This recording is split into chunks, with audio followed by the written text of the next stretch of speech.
বিসমিল্লাহির রহমানির রহিম। আসসালামু আলাইকুম। এই বর্ষার সিজনে অনেকেই অনেকভাবে ইলিশ মাছ খেয়েছেন। কখনো কি লাউ পাতা দিয়ে এইভাবে ইলিশ মাছের পাতুরি করে খেয়েছেন? যদি না খেয়ে থাকেন তাহলে এই রেসিপিটা আপনার জন্য। তাহলে চলেন শুরু করে দিই কিভাবে আমি রেসিপিটা তৈরি করব মাত্র 5 মিনিটে। এই যে দেখেন আমি কিছু ইলিশ মাছ নিয়ে নিয়েছি। ইলিশ মাছগুলো ধুয়ে আমি একটু লবণ মেখে রেখেছি। লবণটা ভিতরে ঢুকতে ঢুকতে আর আমি এদিকে লাউ পাতাগুলো ভালো মতো ধুয়ে পরিষ্কার করে বেছে ঝরাদা নিয়েছি, পানি যেন না থাকে। এখানে আমি লাউ পাতাগুলো সাইড করে রেখে দিব। এখন আমি কিছু নিয়ে নিয়েছি সরিষা। যে যতটুক মাছ নেবেন সেই অনুযায়ী সরিষাটা নিয়ে নেবেন। সরিষাটা এখন আমি বেশ ভালো মতো ধুয়ে নিব। ধুয়ে আর আমি সরিষাটাকে ব্লেন্ড করে নেব।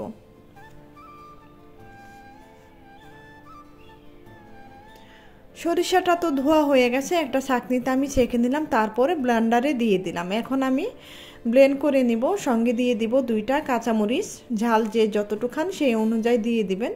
আর এখানে দিয়ে দিব কিছু পেঁয়াজ।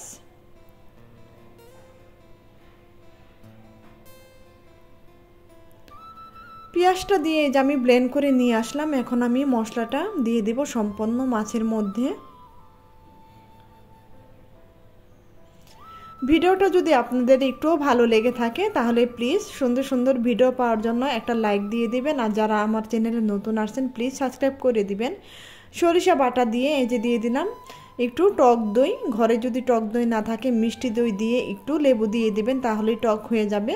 আর দিয়ে দিলাম পরিমাণ মতো সরিষার তেল, দিয়ে দিলাম হলুদের গুঁড়া, দিয়ে দিব মরিচের গুঁড়া। এখানে আমি আদা রসুন বাটা আমি দিলাম না, ইলিশ মাছের ফ্লেভারটা নষ্ট হয়ে যাবে, তাই আপনারা চাইলে দিয়ে দিতে পারেন। তারপর আমি হাতের সাহায্যে ভালো মতো সরষের তেল দিয়ে মেখে নিতেছি। সরষের তেলটা দিলে অবশ্যই ভালো হবে। সরষের তেলটা দিতে চেষ্টা করবেন, আর যদি না থাকে তাহলে সাদা তেলটাই দিয়ে দিবেন।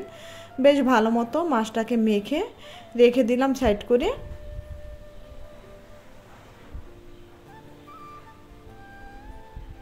তারপর আমি একটা পাত্রে লাউ পাতা নিয়ে নিলাম। আমি ডাবল লাউ পাতা নিয়ে নিব।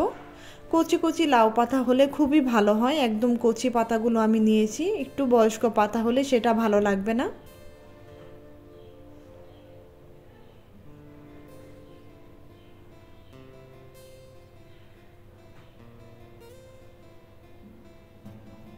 এখানে আমি 1 পিস মাছ, তারপরে কিছু মশলা তো দিতেই হবে। একটা কাঁচামরিচ দিয়ে দিতেছি। আমি প্রথমে একটা কাঁচামরিচ দিয়ে দেখালাম, আপনারা চাইলে দিতেও পারেন নাও দিতে পারেন। কাঁচামরিচটা যখন সিদ্ধ হবে, যখন ফ্লেভারটা আসবে, লাউ পাতাটা খুললে ফ্লেভারটা খুবই ভালো লাগে, তাই আমি একটা কাঁচামরিচ দিয়ে দিলাম। প্রতিটার মধ্যে এমন করে একটা কাঁচামরিচ চাইলে দিতেও পারেন নাও দিতে পারেন। ভালো মতো পাতাটাকে আমি ভাঁজ করে নিলাম। ভাঁজ করে এই যে এখন একটা সুতা দিয়ে ভালো মতো একটু পেঁচে নিব, না হয় দেখা যাবে পাতাটা খুলে যাবে। এইভাবে সুতা দা একটু পেঁচিয়ে পেঁচিয়ে বাদ দিয়ে দিলে খুব ভালো হবে, তাহলে আর সুতাটা সহজে খুলবো না।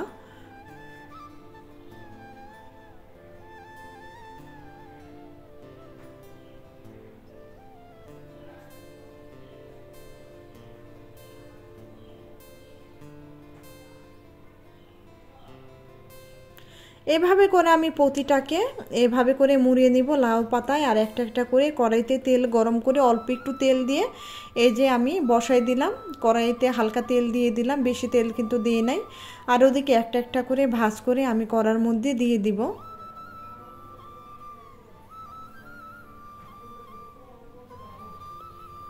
খুবই সহজ এবং খুবই টেস্টি একটা রেসিপি। এখন পর্যন্ত যারা ট্রাই করেন নাই আমার রেসিপিটা ফলো করে আপনারা বানিয়ে খাবেন, দেখবেন সবাই খুবই প্রশংসা করবে।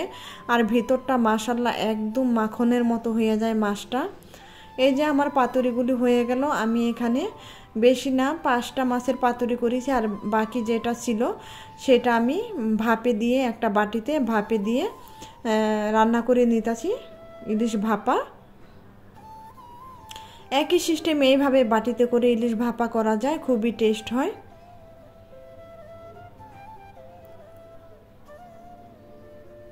আর এখানে এই যে একটা কেচি বা ছুরির সাহায্যে আমি এই যে লাউ পাতার সুতাটা ভালো মতো কেটে নিছি।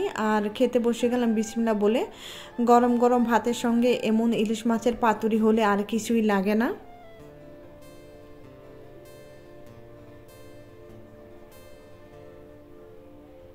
আমার শাশুড়ি আম্মা তো খেয়ে মাশাল্লাহ খুবই প্রশংসা করেছে, বলেছে একদম মাছটা মাখনের মতো হয়েছে।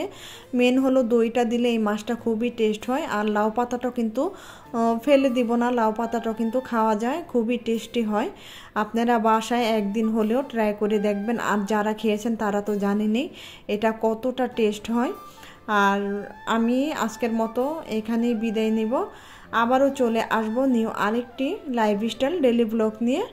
আর সেই পর্যন্ত অনেক অনেক দোয়া আপনাদের জন্য, বন্যাবাসীদের জন্য অনেক অনেক আমরা বেশি বেশি করে দোয়া করব। আল্লাহ হাফেজ।